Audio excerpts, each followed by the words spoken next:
Welcome to My Boulevard podcast, where we talk about everyday issues from a biblical and balanced perspective.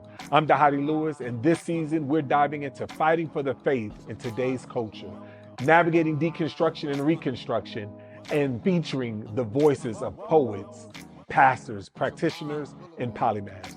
Thanks for tuning in and enjoy today's episode. What's up, everybody? Welcome to another episode of This Is My Boulevard. I am here. It is interesting because I'm catching up with an old friend. We just started calculating the years of how long we've known each other. My man, Anthony Flynn. And so it's good for us to connect and see each other again.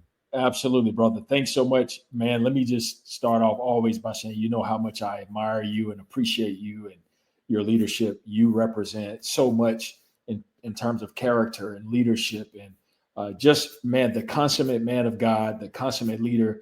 And I have so much respect for you, brother. So I'm glad to be here with you. Yeah, man. Well, you know, the feeling is mutual. This was for the audience sakes, you know, our journey, but the audience sakes, he is a man that I actually met when we were planting Blueprint Church, and you know, in that time, and he was actually coming to Atlanta to consider planting a church, and he came here planting a church, him and his lovely bride and children, like this, to plant a church, and it was in the midst of that God took him on a different journey, and I am so grateful for that because he has been someone that has been very instrumental, right, in my life. And so throughout that journey, even though we met under a different pretense, but throughout that journey, he has helped me in so many pivotal times in my life. Throughout my time at earlier on with Blueprint, we brought him in many times to come and help us to overcome a hurdle or an obstacle or a leadership challenge we were facing. When I was at the North American Mission Board, I brought him in multiple times to help us with challenges and issues and problems that we faced in ministry. There are things that we were trying to accomplish. When I left Sin Network and started My Boulevard, I talked with him about that transition. And, you know, and many times since then, he is someone that I respect dearly. He's someone I respect and wanted to introduce him to you guys. He is a man of God, as he said, he is someone who God has taken him on a different journey than the traditional pastor, someone who was in the church world and, you know, than most of us. And that's really what I want to talk with him today, is about some of that journey, some of that tension, some of that wrestle, and especially in a season like we're in today, you know, that we're in now, because since COVID, I've met with so many pastors, so many leaders that have left full-time ministry and went to more of a vocational or social entrepreneurship, or even just the for-profit space. And then I've had people who are working in the for-profit space that have now felt a call to the church. And so I've seen this world, kind of people evolving in and out. But a lot of times what it has to do with is money, with resources, how to provide for your family. There's many verses in the Bible that talks about money and resources, but for somehow in the church, we struggle when it comes to this, you know. And I'm not just talking about making money. I'm talking about all of it, how we make it, how we spend it, how we utilize it, like all the ends that comes to it. And so I wanted to bring in Flynn to talk about that. And so let's just kind of start there. Tell us a little bit about your journey, you know, in a little bit more detail of just kind of when I met you in Atlanta to even kind of bringing us up today and what you currently do. Yeah, I think it's important that I go back even a little bit further, if you don't mind. And because to paint a picture and give context, you know, because you brought up this whole concept of money, right? And all of us have kind of a money story in our relationship with money. So I was born to a teenage mother in poverty. My mom was 16 when she got pregnant with me, had me the summer before her senior year of high school. And it's crazy for me to even say that, considering I have 2 college students. But nonetheless, man, so my relationship with money was tainted in many ways. I didn't really have a healthy relationship with money. So fast forward, because I won't bore everybody with a ton of details, but I eventually went to college, majored in business, was a corporate guy, you know, initially was promised the world, Dhati, I was going to make millions of dollars. And that is not an exaggeration. I graduated student of the year. My major was, you know, intern of the year for a top-notch internship program. first job out of college, had the #1 sales territory in America for a Fortune 100 company. So I was on track, right, to make millions of dollars. And then I found out pretty quickly that I was trying to fill a God-sized hole with everything but God. And so I thought that money and power and success, if you will, considering that I wasn't walking with Jesus at that time, I thought, man, this is the answer to life's problems. I'm going to make millions of dollars. I'm going to be a star CEO of some major corporation, blah, blah, blah, blah, blah, right? That was the dream. And brother, every day I was getting up while I was thriving and having success in business, I was miserable on the inside. Yeah. And so I walked away from it all, Dhati. It took $25,000 a year and no benefits to go help plant a church in Memphis, Tennessee, my home city. Yeah. And you know the story back there. Myself and the lead pastor, we were the first 2 full-time people. We grew that church from 60 volunteers to over 10,000 members in a matter of 4 years. We moved 5 times in 4 years. Outreach magazines, fastest growing churches, 3 years in a row, top 20, blah, blah, blah, blah, blah, right? All of that. And then that's when it hit me about that 5th year is when I started to wrestle with this idea that, man, I could keep going down this path and just be a ministry guy. But what about all this business acumen / passion that I have? And so I decided at that point that I wanted to merge those 2 worlds together. And so to really fast forward, when you see where I am today, okay, so you asked me to talk about Atlanta. What brought me to Atlanta was essentially some point of convergence of that, because you may or may not remember, I was actually running a national nonprofit organization where I was COO and designed to be CEO. So I was there to succeed. So I was using my business acumen, but in a ministry context. Yes. And as you have discussed, Dhati, again, I'm wrestling with this whole idea that, in ministry, a lot of us have this poverty mindset. Like we're supposed to be poor and be Mother Teresa in order to really make an impact and dent on the kingdom. And that just never sat well with me. Yeah. And so over the course of time, I put a bow on it right here to say, over the course of the years, that led to me saying, you know what, I'm going to have my hands in the business, ministry, parachurch, nonprofit. It can all work together on behalf of the kingdom of God. And so that's essentially where I am today in summary. Right. And that's what I love about your story is that the Lord in that journey has taken you, like you said, in church, nonprofit, for-profit, ministry, parachurch, all those different spaces. You have led in those spaces and you have wrestled with that tension, that merger between the two. Because even as a church, I mean, you guys had restaurants, you had different for-profit or, profit entities in the church. So that is something that you've always kind of wrestled with and always tried to bring those worlds and not just feeling okay about this, like the poverty mentality. I know, you talked about like, what do you call that in your world where it just feels like you got to be poor in order to do good? Oh, the nobility trap. Yeah. The nobility trap. Yeah. Talk about that a little bit. Well, yeah, just that there is this sensation in the ministry world, church world particularly, where, there's a division between, hey, money is evil in many ways, even though we know that's not the case, right? And the irony of all of that is that all the churches I know, in some sense, need money in order to keep the lights on and keep the ministry moving. But yet, from a leadership side, we will go destitute, and we will say, hey, you're serving the kingdom better in many ways the less money you have. And somehow we haven't been able to, bring the 2 worlds together in leadership. And as a matter of fact, and I won't get into details, but just to bring that to light, I was even with someone just yesterday, a very wealthy person, and we were having a conversation about how I can tell you a number of times where through some of my nonprofit work, as we have been successful, more churches have pulled out, right? Meaning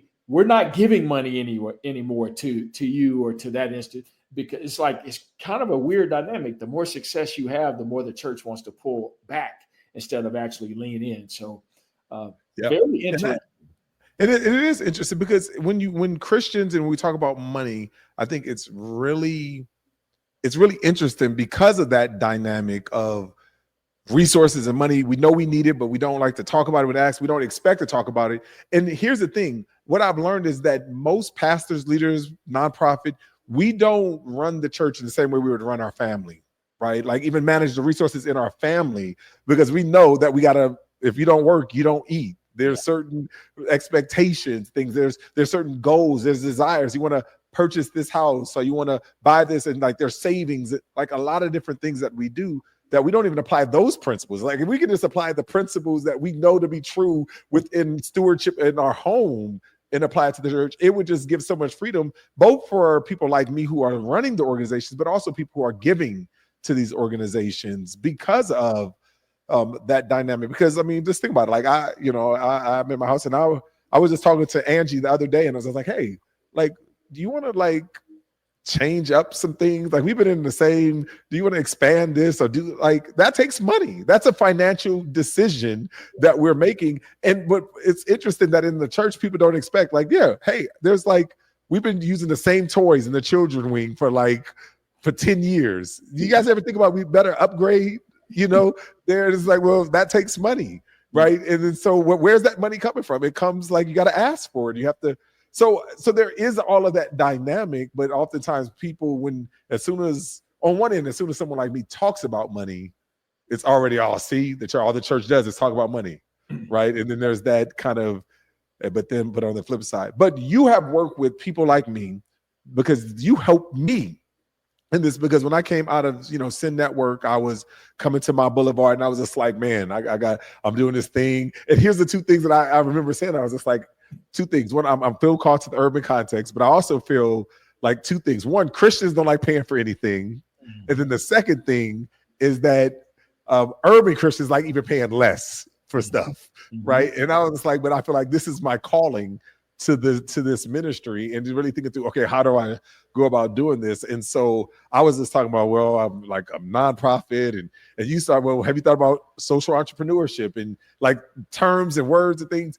And so I ended up falling in kind of doing a both and, but some of the things I do, I help coach organizations and leaders, in order to bring in, but on the flip side, I also raise money because I'm trying to bring services to people who oftentimes can't afford it or can't do it. And so it's a both and. But you talk to many people like me and leaders, both in for-profit, nonprofit, people who can't afford your services, people who can't afford your services, and everything in between. Talk a little bit about that journey and kind of and for you, principally oriented, because you wrote a book, 0 to 7 figures. Yep. And you talk about not more than just simply the numbers, but you talk about kind of the principle of investment. Yep. Talk a little bit about that. Well, so I want to make sure I understand you correctly. Do you want me to talk more about the book in principle, or you want me to talk? I want you to start off with kind of the journey and then lead to kind of why, because I know a lot of it is your interaction with leaders. Yep. All the interaction with leaders and just the mindset that you have, in which led to kind of the book and how you help with people and some of the principles that you pull out from the book. Right. Yeah. So you what I realized, Dhati, is that, again, both myself, so that people know when I say what I'm going to say, right, I'm starting with, I had to make some adjustments myself. Yeah. Right. So I too was somewhat, quote unquote, put off. Remember, I started off like, I'm going to make millions. And then my pendulum swung the complete opposite direction. Right. Mm-hmm. And I wasn't really able to bridge how I could really go hard after money the way I wanted to in my previous life. I wasn't able to bridge that with how I could do good. In fact, not just good, but do amazing things for the kingdom. Right. Mm-hmm. So, but as I continued to explore the landscape, I saw how this poverty mindset, as I like to call it, was tripping me up, and it was tripping up many of my peers in the ministry space. And I'm going, man, we don't have to be poor or broke in order to actually do good for the kingdom. And you brought up a great point. What really hit me was when, frankly, man, my wife and my kids were suffering. Mm-hmm. As a result, I constantly telling my wife, no, we can't do this. No, we can't do that. We can't go on this vacation. We can't go on it. And frankly, brother, it was impacting my relationship, which I would repeatedly say was the most precious thing on earth to me, my relationship with my wife and kids. And yet I wasn't positioning the marriage and the family in a way where we could actually enjoy the fruit of the sacrifices we were making.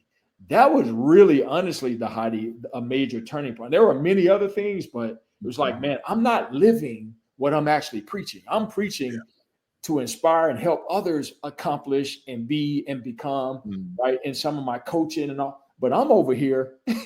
I'm not able to take my own wife on vacation and do so. And I'm like, bro, this has to change. I want to practice what I preach from a different perspective. That's good. From a different lens. And so honestly, it became a goal to go from 0 to 7 figures. And now I'm on the 8-figure track. Hey, I passed the 7-figure mark, bro. I'm going for the 8 and the 9. I'm not stopping at 8. I'm going for the 9. Go ahead. What you gonna say? No. I love what you're saying, and so because my question becomes, and I want to get to the book and kind of some of the principles, and this may even lead to that, is how do you not swing to the other? Like you said, you started on one side and then you swing to the other side. How does you not overcorrect and go back to the other side? And how do you know the difference? Especially as you say, I'm going from 7 to 8 to 9. Like where? How do you know and wrestle with that tension? Yeah, so I think, philanthropy and generosity, are the antidotes to greed and selfishness, right? Yeah. And so making sure that I have community and accountability, but more importantly, making sure that generosity and philanthropy are at the forefront of everything I do. And honestly, man, I can genuinely say that. Like my aggression, if you will, my assertiveness toward earning more isn't just so I can do. It's so funny. It's really, my wife teases me all the time, bro. My wife literally she last night said, "You throw that shirt away. Like, I'm tired of seeing you wear a shirt with a hole in it." And it's funny because the more I've earned, the less I spend on material stuff. Yeah. I genuinely care for my kids, care for my wife. And I just wanted to travel and see the world because I grew up in poverty. I grew up in the hood in the same zip code and never really saw much of the world. So it was really about me truly experiencing and enjoying my family, Dhati. So I say that to say, right, that ultimately for me, man, it really is. I want to be able to come into a ministry and go, you said you needed 50,000 for what? Gotcha. You said you need 100,000 for what? Gotcha. Like, I want to be that dude. I frankly, I was exhausted with just being the one to ask for that money. I want to be the one to also be able to give that money and be in position where I can do that. And so I hope that answers your question, that ultimately the root of it is generosity, and philanthropy has to remain at the core of who you are.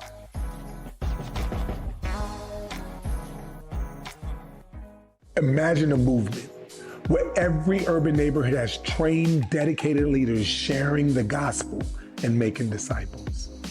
Here at Boulevard, we're building a family of urban missionaries made up of poets, pastors, practitioners, and polymaths who are transforming lives where they live, work, and worship.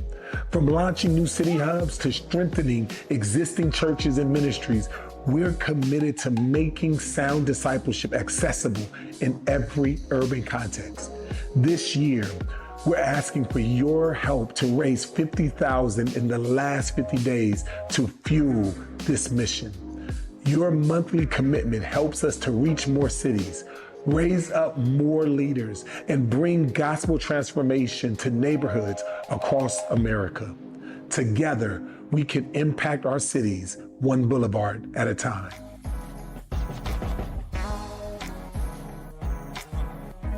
Yeah, I love that. And I love that because even in your book, you talk about this idea of investment versus external accolades, like internal versus external accolades. And the greatest investment is the investment in yourself, right? And you just talk about, and that's kind of what I'm hearing you talk about, is that you didn't lose your North Star in that, and the ability to prioritize yourself, right? Because at the end of the day, right, you are a valuable asset to what you're bringing and what God has deposited in you, and so talk a little bit about that, because how you have taken kind of your journey and some of these principles and life lessons that you've learned in these different spaces, and how you're applying that to leaders today through things like your books. I know it's not just your book, but like things like your book. Sure. Well, I think the biggest thing is, we talk a lot about, unleashing the greatness that's within all of us. And I'm not suggesting that everyone is going to be wealthy or that everyone is going to have a ton of money. But for many of us, Dhati, there are a slew of us. There are way more than we probably realize of us who God, we are designed to create and make stuff and create and make new things in the earth. And we have to remember, we live in a country of capitalism. Yeah. Right. America's government system is built on capitalism. And man, I say this respectfully, I would rather have a Dhati Lewis in the game excelling at the highest level of capitalism, because I know what you're going to do with the resources. I know that you're not going to go out and just flaunt and flodge and spend 90% on you and 10%, like I know what you would do with the resources if you had them to, the more you have to give, the more you're going to actually give. Yeah. And so what I'm getting at is I spend a lot of my time now trying to help people become their greatest self, not in context of just being more known on a platform, but truly because, man, you can do so much more for the kingdom of God when you're operating in that element of your version of your greatest self. Yeah, that's good. And really in that place, it puts money and resources in its proper place. It's a tool. It's a tool in the hands of the beholder, and it's all about the investment in that beholder. And that's really, I mean, biblically, it talks about that. It says God gave one talent, 2 talents, 5 talents, right? And what I love about the parable is that he says to God, it's all little, right? So whether you're a 5 talent guy or 2 talent guy or a 1 talent guy, in God's economy, all of it's little, because whether you're $1 million, $10 million, $100 million person or $1 billion person, it's all little to God. But it's really what he's judging us on is what we do, right? And talk about, we have to move, and oftentimes say we got to move from a spending mentality to an investment mentality. And that's what we're talking about. Like, what are we investing in?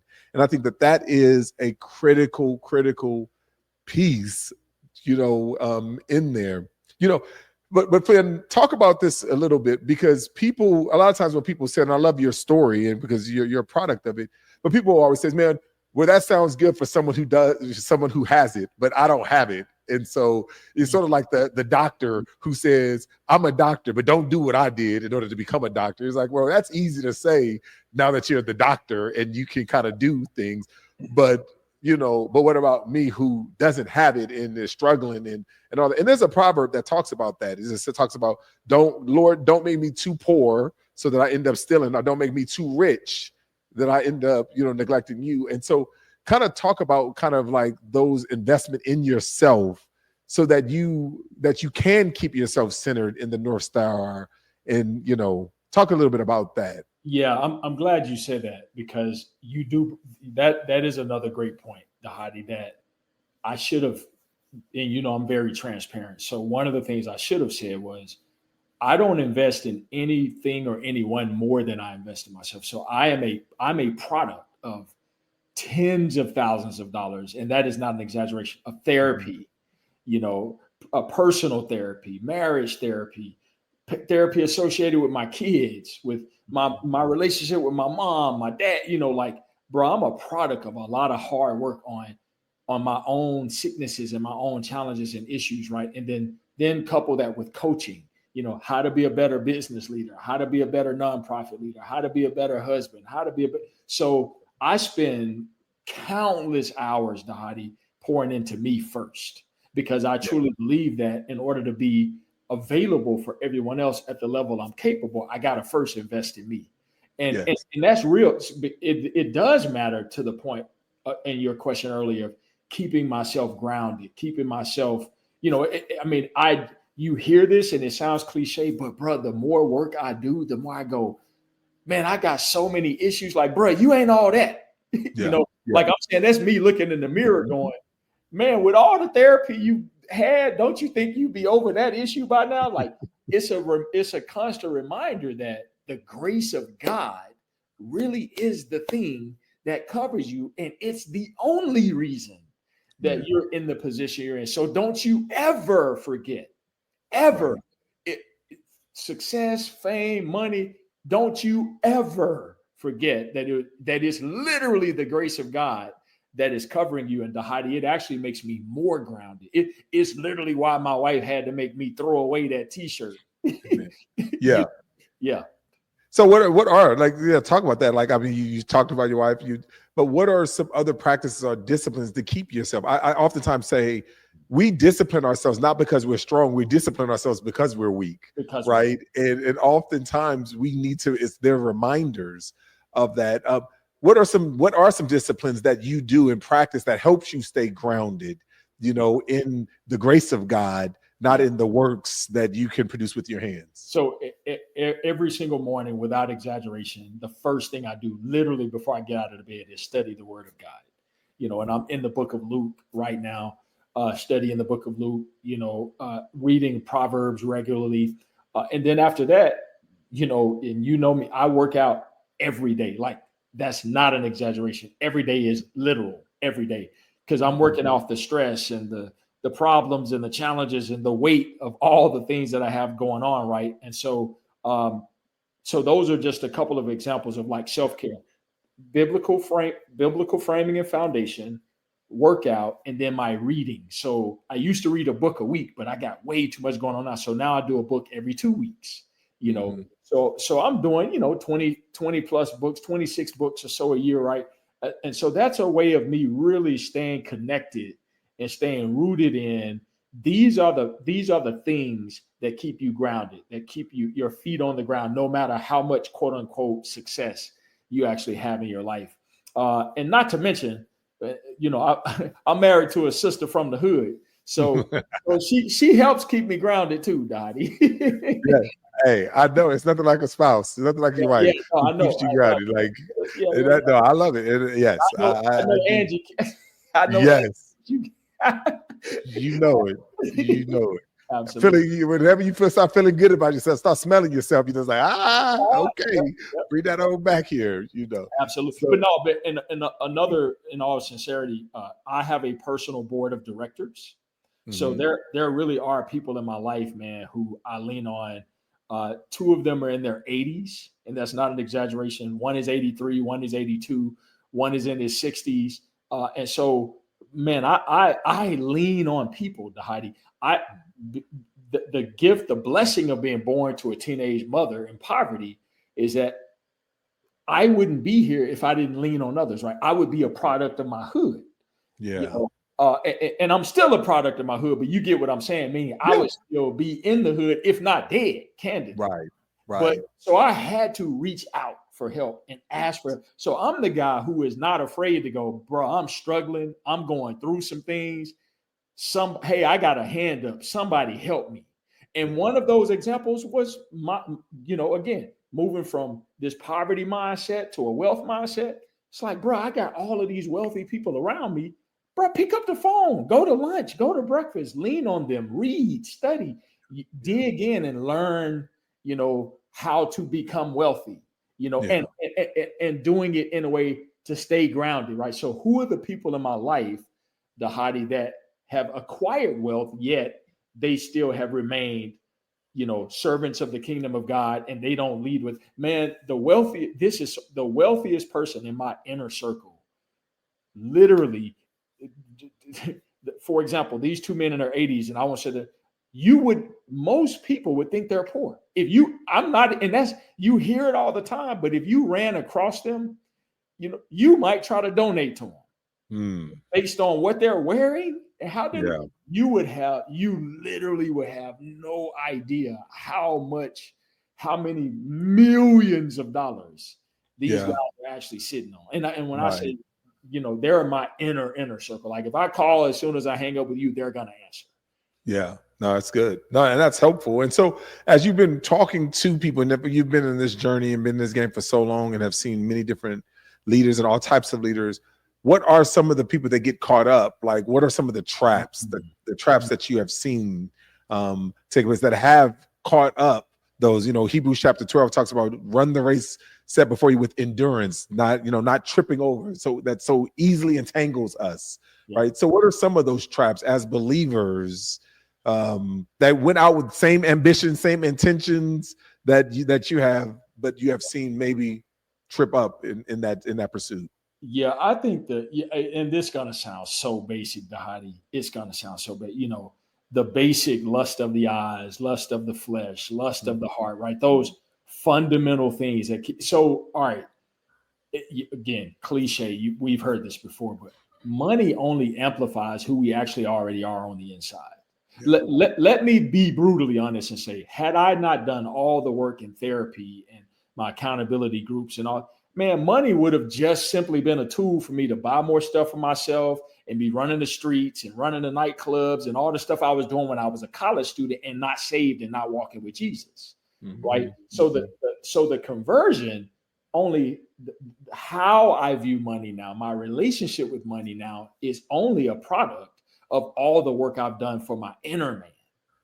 And so I would say that it's for those of us who aren't really truly focused on developing that inner character and that inner man, like, God, if you really were to bless me with these resources, who would I be? Who am I? How would that be amplified? How would who I am be amplified in the midst of you writing me a big check? That's metaphorical, right? And so I think most of us need to just be brutally honest with our character and assess, man, honestly, what's going on with your eyes, your heart? What do you lust after right now? Like, be brutally honest. Find somebody that you can actually have a brutally honest conversation about. Bruh, honestly, if I had a lot of money, real talk, here's what I'd be doing with it. And I think we all have to answer that honest to God question. Good. Yeah. And you need someone to help, that you feel safe, but also need to help draw that out, because sometimes we're not used to being and telling the truth about what's going on inside of us. And so, because we haven't had, but we're real good at performing and doing, and we don't give space, because, especially oftentimes, because as soon as you are brutally honest with certain people, then they want to go into like fix it Felix mode, just like fixing you instead of giving you space to be honest so that we can go somewhere. And so let me just end with this. When you think about this concept, like, let's just imagine we're talking to a bunch of people who are either in ministry but they're thinking about like trying to get resources. And so they're thinking about getting, whether it's a side hustle or shifting from ministry to doing business as mission, right? Mm-hmm. What steps would you take? Imagine someone like me that is going from full-time ministry to, vocational work. Sure. Right? What steps would you say, do this, this, and this? And it can be as broad or as narrow, like as you want to get for some people to consider.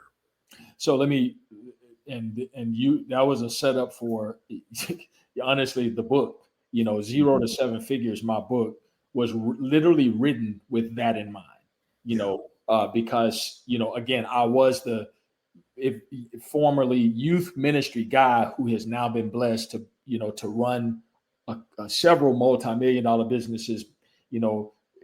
Hey, we're doing pretty good, right?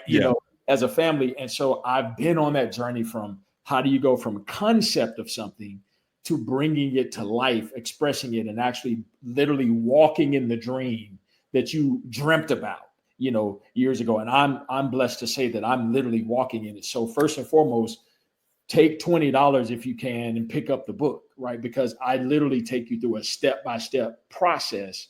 And it's not MBA language. It's not big term business language. I'm from the hood, from a teenage mom in poverty in Memphis. So I wrote it with that in mind. Like, I'm not trying to MBA you to death. I want to make the language so basic that my homies, Pookie and Ray Ray, can pick the book up and they can read it and go, bruh, I can go start a business from scratch. So that's the first.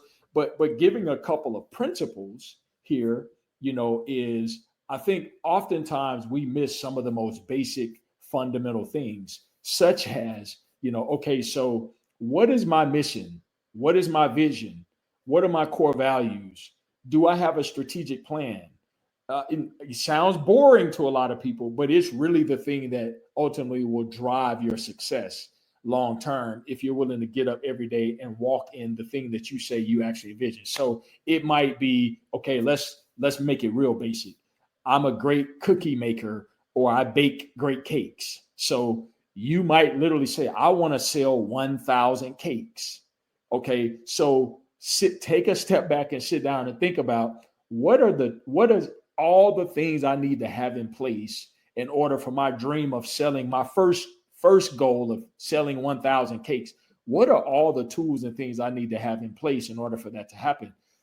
Something as simple as picking up the phone and calling a cake maker that would be willing to mentor you and come alongside you, or someone who's done another product in a food services category that doesn't see you as a threat, right? Observing businesses that are successful in your space and actually taking the time to model yourself after them. I mean, those are just a few. It's scary fundamental, Dhati, is what I'm trying to say to people. Yeah. We want to skip right to the end result. I want to be a millionaire today. Like, I got an idea and now I want to be a millionaire. Yeah. And you miss that you got to sell your first cake in order to get to 1,000 cakes. That's good. Yeah. That's good. I oftentimes tell people, it makes complete sense. I oftentimes tell people, don't overestimate what you can do in a year, but don't underestimate what you can do in 5. Yes. Right. And I think that's kind of what that principle is. Just like, how do you take that first step? How do you take those steps? And I love, like you said, the book helps you to walk that path in the process of doing it. And if you take some of these other things that Flynn has been talking about, putting around you mentors, investing in self, those things are, critical. And so that's I said, this is a challenge. Your first investment, go get the $20 book. Yep. Go get the book and invest and make that investment in yourself. Take it over this Christmas break and just read it. And then basically this can set the trajectory for your year 2025. Because, one of the things that I consistently say about my boulevard, is that I'm thinking about the year 2100. And in the year 2100, my oldest son, DJ, will be 94 years old. My middle son, Braden, will be 93. And my youngest son, Nathaniel, will be 92. And I want to know, what am I doing today that's going to impact not only just them, but their kids' right? And I think oftentimes we have to shift from a spending mentality to an investment mentality. And people like Flynn, who has journeyed this journey and walked this walk, right, who is one of those 5 talent guys. So you may be not a 5 talent, you may be a 2 talent or 1 talent, what it is, but it's more than just about that. It's about the money, because it's all little to God, but it's about how you steward it, and and how you make you make that money, you invest that money. It says, and I think that is the key. And so I'm grateful for you, Flynn. I'm grateful for the labor. You guys go and invest in this book. And and I think that we as a body of Christ can start investing more in urban missionaries and, in the work, as we have been called to places that we've come up and we've been raised in. And so, and I think that's critical. So thank you, sir. Thank you, brother. Thanks for hosting me, man. I appreciate you. Always a joy to be with you, man. Likewise. Until next time, this is another episode of This Is My Boulevard. Peace.